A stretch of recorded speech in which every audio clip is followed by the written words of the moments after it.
सब position vector वगैरह define करने के बाद में क्या करेंगे ना, मिड पॉइंट का फॉर्मूला यूज करते हैं। तो जब मिड पॉइंट का फॉर्मूला अगर हम यूज करेंगे तो देखोगे अगर पी जो है वो मिड पॉइंट है किसका, बीसी का, तो ये पी बार इक्वल्स टू क्या हो जाएगा, B bar plus C bar upon 2 हो जाएगा। तो हम लोग यहाँ पे स्टेटमेंट लिखते हैं by mid point formula, by mid point formula क्या हो जाएगा, ये P bar equals to B bar plus C bar upon 2। Q bar के लिए, क्यू बार ए और सी है तो ए bar plus C bar upon 2, और आर बार के लिए यहाँ पे क्या हो जाएगा, ए बार प्लस बी बार अपॉन 2 हो जाएगा। ठीक है, तो पी बार हो गया, क्यू बार हो गया और आर बार हो गया। अच्छा स्टूडेंट, यहाँ पे जो सेंट्रॉइड होता है वो मीडियन का इंटरसेक्शन होता है, तो हम लोग सेंट्रॉइड का फॉर्मूला यूज करेंगे इसमें। तो यहाँ पे अभी क्या करेंगे, या तो इसको एक काम करते हैं और सिंप्लीफाई कर देते हैं। इसको क्या लिखेंगे हम लोग, 2 P bar equals to B bar plus C bar, ऐसे लिख सकते हैं ना, 2 P bar equals to B bar plus C bar. ये क्या हो जाएगा, 2 Q bar A bar plus C bar, last वाला क्या हो जाएगा, 2 R bar equals to A bar plus B bar. So इतना होने के बाद में क्या करेंगे, सेंट्रॉइड अभी तक हमने कहीं पे डिफाइन नहीं किया, तो सेंट्रॉइड पहले डिफाइन कर लेते हैं। लेट जी, कैपिटल जी और ब्रैकेट के अंदर small G bar be the centroid, be the centroid of a triangle. ठीक है, ऑफ अ ट्रायंगल। तो यहाँ पे जी बार जो है वो क्या हो जाएगा, ए bar plus B bar plus C bar upon क्या हो जाएगा, अपॉन यहाँ पे 3 हो जाएगा। तो फर्स्ट वाला कंडीशन देखेंगे, इसमें बी बार प्लस सी बार की जगह पे, बी बार प्लस सी बार की जगह पे क्या लिख सकते हो आप लोग, 2 पी बार लिख सकते हैं। मतलब एक बार ना, ये जो सेंट्रॉइड है, ये जो सेंट्रॉइड है उसमें एक बार हम लोग बी बार प्लस सी बार की जगह पे 2 पी बार लिखेंगे, बी बार प्लस सी बार की जगह क्या लिखेंगे, 2 पी बार। तो देखो कैसे हो जाएगा, ये जी बार इक्वल्स टू, ए बार हम वैसे लिखते हैं, बी बार प्लस सी बार की जगह पे क्या लिख सकते हैं, 2 पी बार लिख सकते हैं। तो ये 2 पी बार अपॉन क्या हो जाएगा, 3। अच्छा 3 को हम लोग स्प्लिट करके, यहाँ पे ए के पहले कौन है, 1 है, और पी के पहले कौन है, 2 है, तो 3 को हम लोग स्प्लिट करके 1 प्लस 2 भी लिख सकते हैं। देखो पहले हमने बी बार प्लस सी बार की जगह पे ये सब्सटीट्यूट कर दिया। ठीक है, अब ए बार और सी बार की जगह पे, या तो इसको थोड़ा अरेंज करते हैं, that is G bar equals to, अच्छा P bar P bar plus 1 A bar upon क्या आ जाएगा, 2 प्लस 1। अगर आप देखो, अगर आप देखोगे तो ये क्या है, इंटरनल डिवीजन का फॉर्मूला है।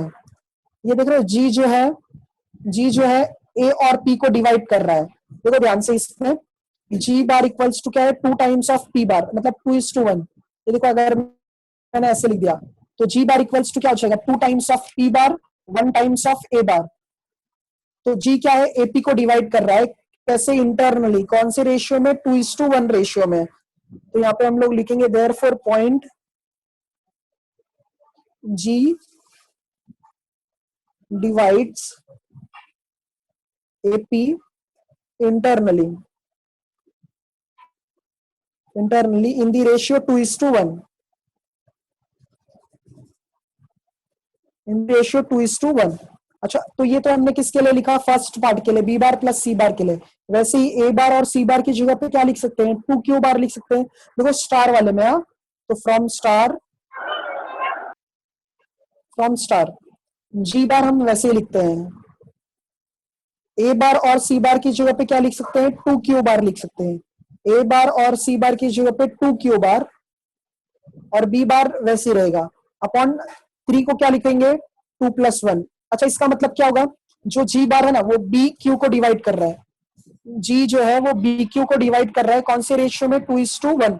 इसके पहले वाले में भी 2:1 रेशियो आया, और ये भी क्या आया, 2:1। Therefore G divides B Q internally in the ratio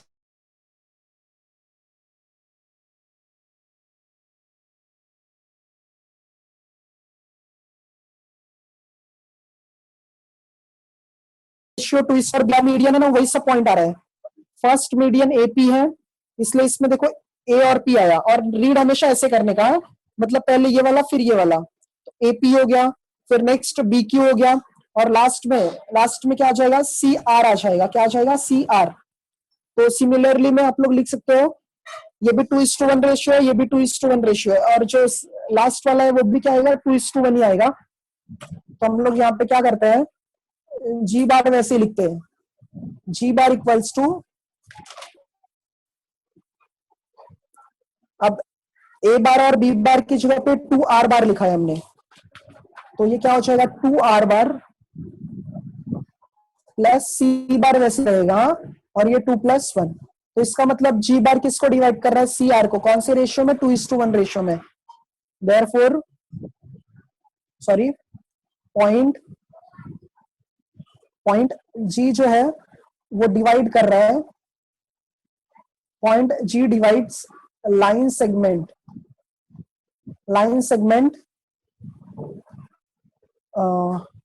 या फिर लाइन सेगमेंट में देखो, divides C R internally in the ratio 2:1। इसलिए हमेशा याद रखना, जो सेंट्रॉइड होता है ना, वो हमेशा 2:1 रेशियो में ही डिवाइड करता है, ठीक है। तो देयरफॉर जब सब 2:1 रेशियो में डिवाइड करते हैं, इसका मतलब जो है यहाँ पे मीडियन जो है ट्राइंगल का, वो क्या है, कॉन्करेंट है। Therefore medians of a triangle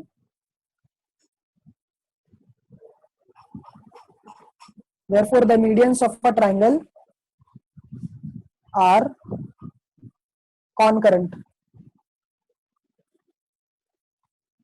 कुछ डाउट है इसमें, एक बार देख लो।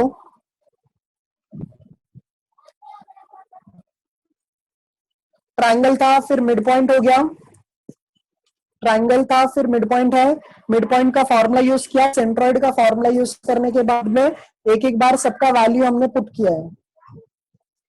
कुछ डाउट है तो पूछ लो।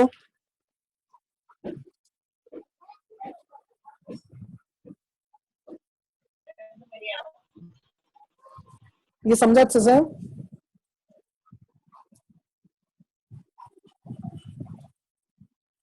अच्छा, तो अभी नेक्स्ट सम जो है, एक मिनट रुकना, मैं क्वेश्चन देख लेता हूं थोड़ा।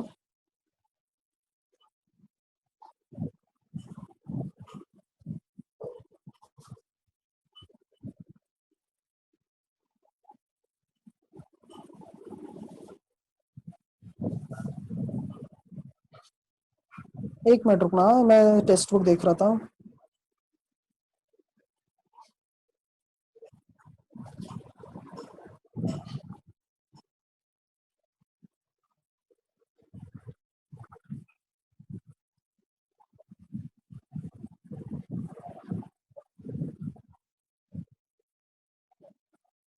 अच्छा, आप लोगों का कल का कुछ डाउट है क्या? जो कल हमने मतलब पढ़ा था वेक्टर्स में, उसमें कुछ डाउट है तो वो पूछ लीजिए, क्योंकि ऐसा अगर अभी सम वगैरह स्टार्ट होगा तो वो काफी टाइम लग जाएगा उसमें। तो मैं सोच रहा हूँ एक दो सॉल्व एग्जांपल सॉल्व करा देता हूँ।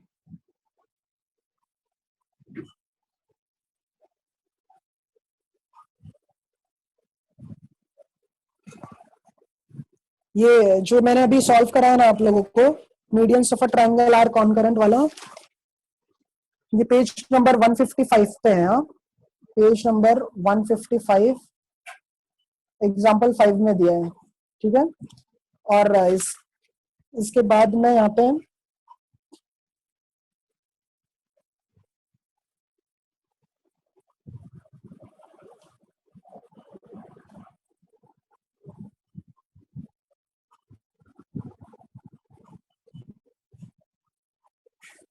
एक मिनट, हाँ एक मिनट। अच्छा, अब देखो यहाँ पे angle between product of two vectors जो है वो हम लोग मतलब नेक्स्ट एक्सरसाइज का जो पार्ट है वो हम लोग नेक्स्ट लेक्चर में ही पढ़ेंगे। तो अगर आप लोगों को कुछ डाउट है तो वो पूछ लीजिए, और फिर मैं सेकेंड एक्सरसाइज पे बेस्ड एक सम और करा देता हूँ, ठीक है।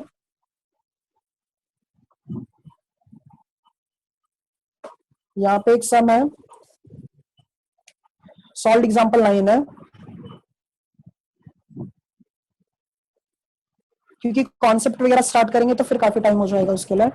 इफ जी ए 2-1 है is the centroid of, centroid के सम्स आते हैं यहाँ पेपर में, is the centroid of the triangle,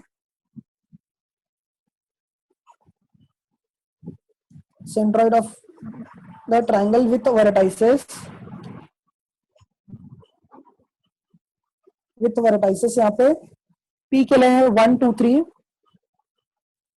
Q के लिए 3B-4 एंड R के लिए 5-1C. देखो ये सम तो आप लोग खुद से भी कर सकते हो, बट सिर्फ प्रैक्टिस हो जाएगा थोड़ा, इसलिए मैं इसको सॉल्व कर रहा हूँ. Find the values of A, B and C.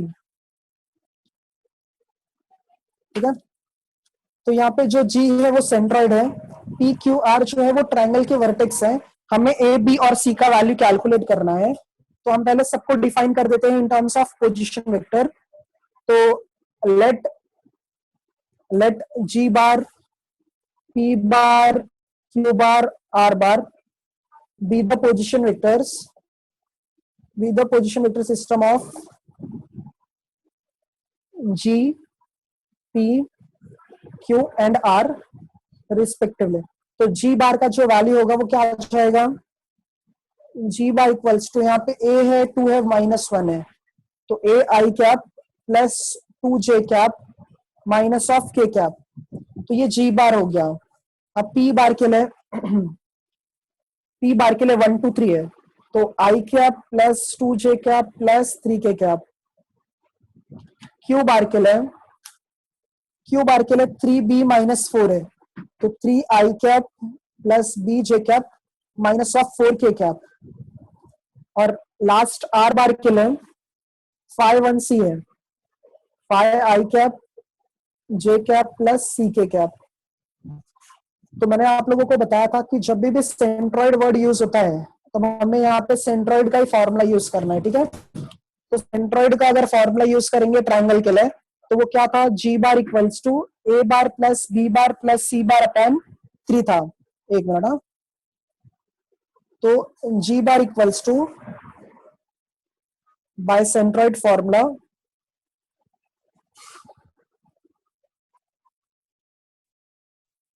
Equals A bar plus B bar plus C bar upon क्या आ जाएगा, यहाँ पे 3 आ जाएगा. सॉरी बट यहाँ पे PQR है ना, तो ये क्या हो जाएगा, P बार प्लस Q बार प्लस R बार अपॉन 3. तो हम वैल्यू पुट करते हैं. अच्छा, 3 इंटू G क्या हो जाएगा, 3G बार, और ये A bar plus B bar plus C बार. अब हम वैल्यू पुट कर रहे हैं 3 इंटू G बार के लिए. अच्छा देखता हूं मैं, हाँ एक मिनट को. G बार का जो वैल्यू है वो क्या है, AI cap plus 2J cap minus of K cap equals to A bar, यहाँ पे P bar Q bar R बार है.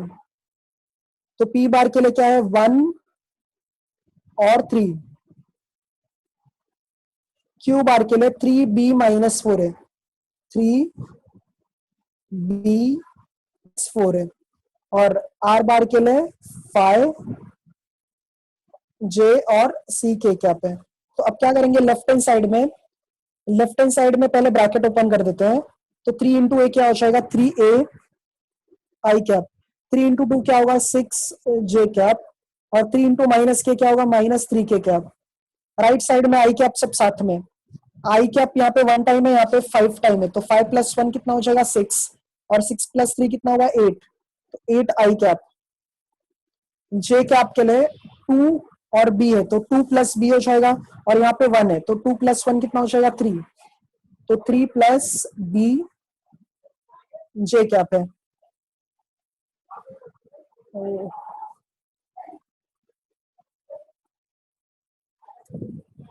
अच्छा 3, अच्छा I कैप 9 है, 1 + 3 बराबर 4. अच्छा बराबर 1 + मैंने नहीं देखा, 9 था. क्यों, 9 I कैप. J कैप हो गया, इसके बाद में K कैप के लिए -1 हो जाएगा, और ये प्लस C है, तो c माइनस 1 k कैप। अब दोनों साइड हम इक्वेट कर देंगे, तो जब दोनों साइड इक्वेट करेंगे, सॉरी, जब दोनों साइड इक्वेट करेंगे तो ये क्या हो जाएगा,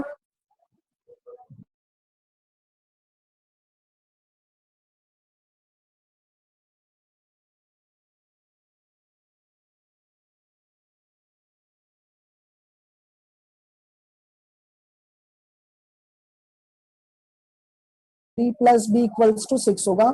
और लास्ट में स्टूडेंट c माइनस 1 किसके इक्वल होगा, -3 के। c minus 1 equals to -3। तो देयरफॉर बराबर साक्षी a इक्वल्स टू 3 और b इक्वल्स टू 6 माइनस 3 3 और c इक्वल्स टू -2। तो हमने a b और c का वैल्यू यहाँ पे कैलकुलेट कर लिया। तो कुछ क्वेश्चन नंबर कौन सा 8 पूछ रहे थे ना, 1 मिनट ना। अच्छा, ये क्या बोला गया था, prove that median of a trapezium is parallel to the parallel sides of the trapezium and its length is half the sum of parallel sides बोला है। अच्छा, ट्रेपेजियम क्या होता है, जिसमें दो साइड पैरेलल होते हैं, दो साइड पैरेलल होते हैं, और इसके बाद में यहाँ पे ये वाले दो साइड पैरेलल नहीं होते हैं। तो ए बी और डी सी जो है वो पैरेलल है। तो मीडियन जो है ट्रेपेजियम का, मीडियन ट्रेपेजियम का कैसे पास होगा, हॉरिजॉन्टल, ई एफ। ठीक है, तो हमें ये प्रूफ करना है कि ई एफ जो है ना, ई एफ भी पैरेलल होगा इन दोनों के। तो मैंने यहाँ पे क्या लिखा, टू प्रूफ में क्या लिखा था, मीडियन जो है वो पैरेलल होगा किसके, parallel sides of the trapezium, और जो मीडियन का लेंथ होगा half the sum of parallel side. अच्छा, sum of parallel side, parallel side कौन है, ए बी है और कौन है, डी सी है। तो उसका सम मतलब क्या होगा, A B bar plus D C bar, उसको सम करके और डिवाइड बाय कितना करना होगा, 2, मतलब हाफ है ना, तो 2 आ जाएगा। तो हमें और ये सेकंड पार्ट प्रूफ करना था। ये ट्रेपेजियम का डायग्राम हो गया, ये मीडियन हो गया, एफ और ई जो है वो मीडियन है। तो मीडियन है तो हम इसमें फॉर्मूला यूज कर लिए मीडियन वाला। ई बार क्या आ जाएगा, ई बार के लिए ए बार प्लस डी बार अपॉन 2 और एफ बार के लिए B bar plus C bar upon 2 हो जाएगा। अगर हमें पता है कि जब यहाँ पे वेक्टर्स अगर पैरेलल है, लाइन अगर पैरेलल है तो स्केलर मल्टीप्लिकेशन आता है। तो अगर ए बी पैरेलल है डीसी के, क्योंकि दो साइड पैरेलल होते हैं, ए बी अगर पैरेलल है डीसी के तो दोनों वेक्टर्स इक्वल होंगे बट कुछ स्केलर मल्टीप्लिकेशन आएगा। तो हमने वो क्या लिखा, एम लिख दिया। ठीक है, तो A B bar equals to M into D C bar हो गया, और ई बार और एफ बार का वैल्यू निकाल लिया हमने। इसमें सिर्फ हमने डिफाइन किया है क्या, यहाँ पे हमने ई एफ मीडियन है, पोजीशन वेक्टर वगैरह ये सब डिफाइन किया है। अच्छा, ई एफ का मतलब क्या है, एक मिनट, ई एफ का मतलब क्या है, एफ बार माइनस सी बार है। तो एफ बार का वैल्यू पुट किया, ई बार का वैल्यू पुट किया, दोनों के डिनोमिनेटर में जो है वो 2 है।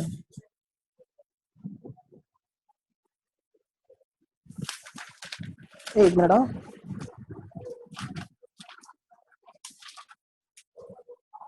-2 है, B bar plus C bar, ये माइनस ए बार हो जाएगा, और ये प्लस डी बार है। तो यहाँ पे क्या आ जाएगा, माइनस ऑफ डी बार। तो अपॉन में क्या है, 2 है। अच्छा, अब साइड कौन कौन सा है देखोगे अगर ध्यान से, ए और बी साथ में है, ए और बी साथ में है, और सी और डी साथ में है। तो हम ए बी को साथ में रखेंगे और सी डी को साथ में रखेंगे। तो ए बी बार माइनस ए बार को क्या लिखोगे, ए बी बार, और सी बार माइनस डी बार को क्या लिखोगे, डी सी बार।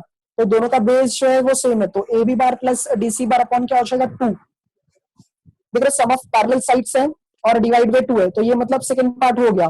अच्छा, ए बी बार की जगह पे एम डी सी बार लिख सकते हैं, डीसी बार दोनों में कॉमन आ जाएगा। तो ये देख रहे हो, दो वेक्टर्स इक्वल है और स्केलर मल्टीप्लिकेशन भी आ रहा है, इसका मतलब ये क्या है, पैरेलल है। तो देयरफॉर हो गया ये प्रूफ। सोहेल समझाइए एक बार, मतलब वापस पढ़ना, अगर नहीं समझा तो फिर मैं नेक्स्ट लेक्चर में कल बता दूंगा। ठीक है, सो आज के लिए यहाँ पे स्टॉप करते हैं। हाँ, थैंक यू एवरीवन। हाँ, थैंक यू।